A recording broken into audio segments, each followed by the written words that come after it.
अस्सलामु अलैकुम नाज़रीन, आप देख रहे हैं अल शरीफ फाउंडेशन न्यूज़।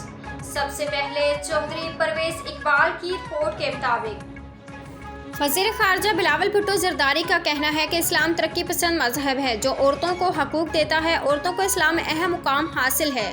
दूसरे मज़ाहब के मुकाबले में इस्लाम ने ख़वातीन को ज़्यादा हकूक़ दिए हैं। न्यूयॉर्क में प्रेस कॉन्फ्रेंस करते हुए बिलावल भुट्टो ने कहा कि इस्लामोफोबिया के हवाले से आज होने वाला सेशन खुशाइंद है। मुस्लिम दुनिया और आलमी बरादरी को ख़वातीन के लिए आवाज़ उठाना चाहिए। बिलावल भुट्टो ने कहा कि ख़वातीन के हकूक़ के हवाले से मुस्लिम दुनिया का मौक़िफ़ यकसा है।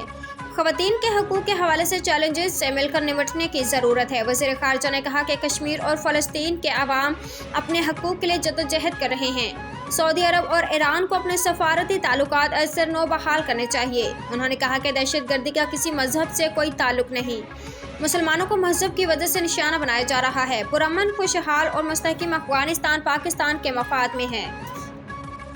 मज़ीद अपडेट के लिए देखते रहिए अल शरीफ फाउंडेशन न्यूज़।